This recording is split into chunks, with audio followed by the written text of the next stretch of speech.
Change करके Paul the apostle रख लिया। इसने लोगों को ये बताना शुरू किया कि हजरत ईसा अलैहिस्सलाम कोई नबी नहीं बल्कि खुदा के बेटे थे। इसने ये आइडिया ग्रीक्स और रोमन्स से लिया था, जिनके झूठे खुदाओं के बेटे भी हुआ करते थे, जैसे हेराक्लस।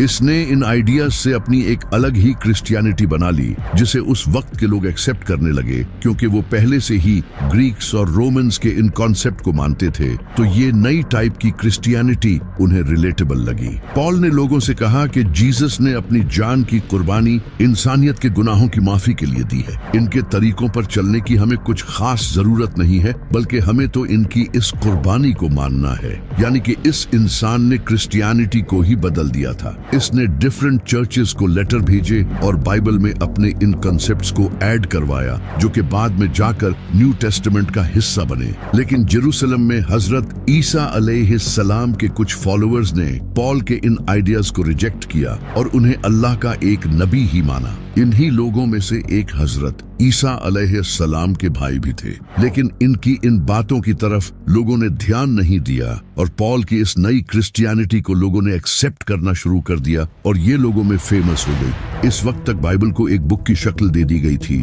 और इसे हजरत ईसा अलैहिस्सलाम की वफात के 40 से 80 साल बाद लिखा गया था और इसके 4 गॉस्पल्स थे, मार्क, मैथ्यू, लूक और जॉन। इन चारों गॉस्पल्स में हजरत ईसा अलैहिस्सलाम के बारे में एक दूसरे से डिफरेंट बातें लिखी थी और कई ऐसी बातें भी लिखी थी जो कि हजरत ईसा अलैहिस्सलाम ने कभी भी नहीं कही। हजरत ईसा अलैहिस्सलाम के मुझसे जैसे मुर्दों को जिंदा करना, परिंदों में रूह डालना, इन्हें अल्लाह का बेटा प्रूव करने के लिए दलील के तौर पर यूज किया जाने लगा, जबकि ये तो मुझसे उन्हें अल्लाह की तरफ से दिए गए थे। लेकिन उस वक्त कई पुरानी गॉस्पल्स भी मौजूद थी, जैसे कि gospel of Thomas, gospel of Barnabas, gospel of Hebrews. इनमें हजरत ईसा अलैहिस्सलाम को एक नबी ही लिखा गया था, लेकिन उन गॉस्पल्स को चर्च के लीडर्स ने गलत कहा और इन्हें कबूल नहीं किया।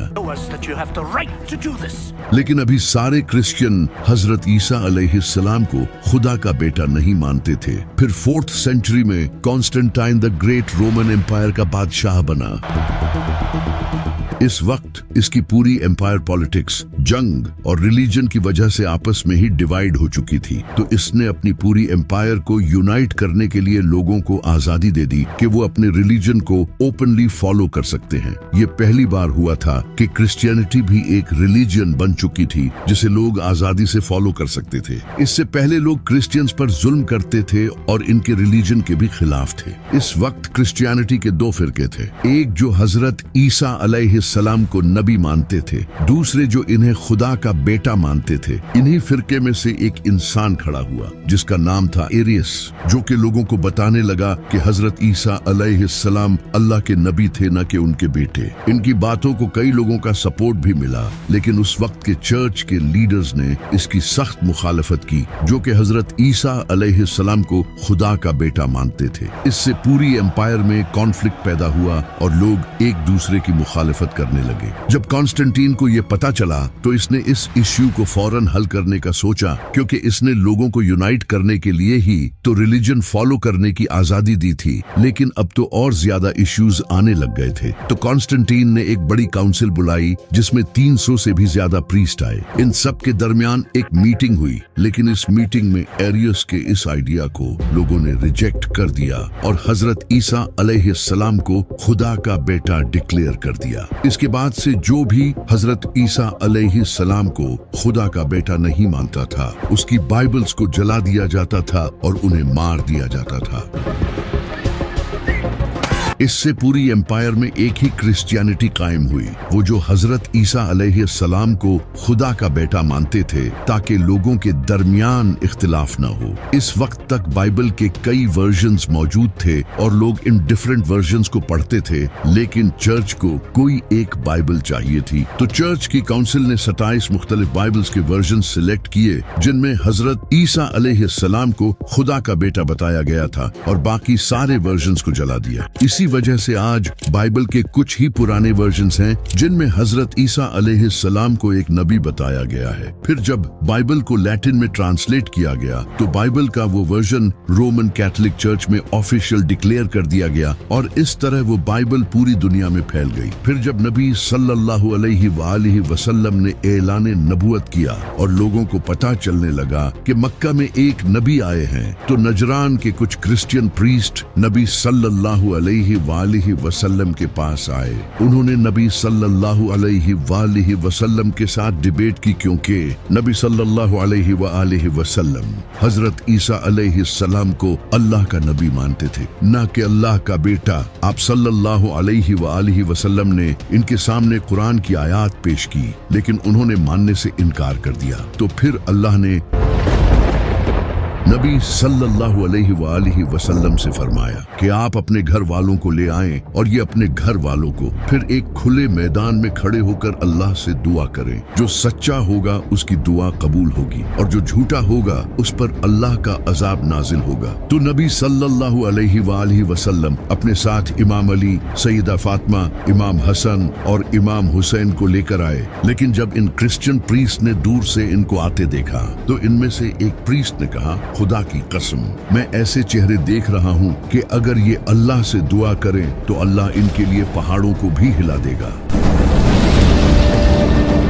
इनसे डिबेट मत करो वरना हम तबाह हो जाएंगे। तो उन्होंने नबी सल्लल्लाहु अलैहि वसल्लम के साथ डर के मारे अग्रीमेंट कर लिया। हजरत ईसा अलैहिस्सलाम को कत्ल करने की साजिश यहूदियों की सबसे बड़ी गलती थी, क्योंकि हजरत ईसा अलैहिस्सलाम यहूदियों के लिए आखिरी मौका थे। अल्लाह ने उन्हें खुले मुजज़ों के साथ इनके पास भेजा था ताकि वो हक को कबूल कर लें। ऐसे मुजज़े किसी भी नबी को नहीं दिए गए थे, लेकिन उन्होंने ईमान लाने की बजाय इनकार कर दिया। फिर अल्लाह ने उन पर एक के बाद एक अजाब नाजिल किया। जब अल्लाह ने हजरत ईसा अलैहिस्सलाम को आसमानों पर उठा लिया तो कुछ टाइम बाद यहूदियों ने रोमन एम्पायर के खिलाफ बगावत शुरू कर दी, क्योंकि यहूदी खुद हुकूमत हासिल करना चाहते थे। यहूदियों ने यरूशलेम में रोमन्स को हराकर आजादी हासिल कर ली। जब उस वक्त के रोमन बादशाह नीरो को ये खबर मिली तो उसने अपने बेटे टाइटस को एक फौज के साथ यरूशलेम भेजा। टाइटस ने यरूशलेम को सीज कर लिया और शहर को फतह कर लिया।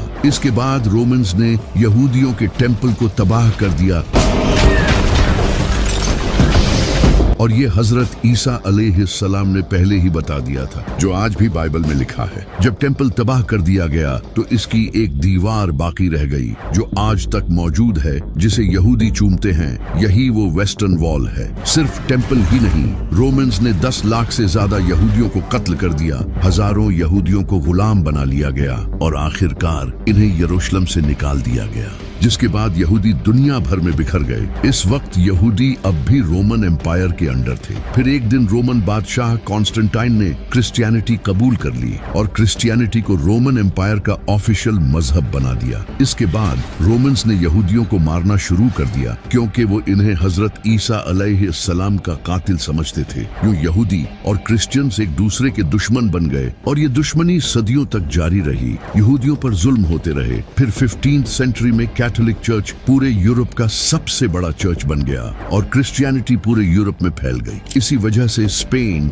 इंग्लैंड, फ्रांस और जर्मनी जैसे कई कंट्रीज से यहूदियों को निकाल दिया गया। इन्हें जबरदस्ती क्रिश्चियनिटी कबूल करने पर मजबूर किया गया और जो इनकार करते थे उन्हें कत्ल कर दिया जाता।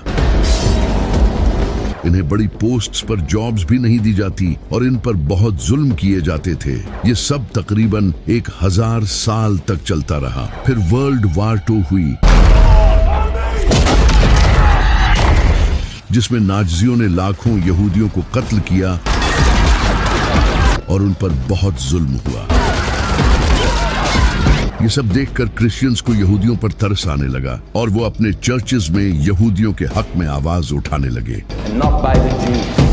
उन्होंने लोगों को समझाना शुरू किया, More than Jesus Christ, कि हजरत ईसा अलैहिस्सलाम के नजूल के लिए जरूरी है कि यहूदी यरूशलेम में अपना थर्ड टेम्पल बनाएं, क्योंकि इनकी किताबों में लिखा है कि हजरत ईसा अलैहिस्सलाम थर्ड टेम्पल बनने के बाद ही इस दुनिया में आएंगे। यहाँ से यहूदी और क्रिश्चियंस के दरमियान दूरियां कम होने लगी। क्रिश्चियंस ने भी यहूदियों के लिए अलग कंट्री बनाने को सपोर्ट करना शुरू कर दिया और इन्हीं क्रिश्चियंस की हेल्प से आगे जाकर इजराइल कायम हुआ। आज यहूदियों की तमाम साजिशों में क्रिश्चियंस का बड़ा हाथ है और क़यामत के दिन अल्लाह हजरत ईसा अलैहिस्सलाम से सवाल करेगा, क्या तुमने लोगों से कहा था कि तुम और तुम्हारी माँ अल्लाह के सिवा माबूद हैं? तो हजरत ईसा अलैहिस्सलाम अर्ज करेंगे, ऐ अल्लाह, मैंने कभी ऐसा नहीं कहा। अगर मैंने कहा होता हो तो तू जानता है। जब तक मैं इनके दरमियान था मैं इन पर गवाह था, अब तू ही इन पर गवाह है। ये फैसला तेरा है, चाहे तो इन्हें बख्श दे या इन पर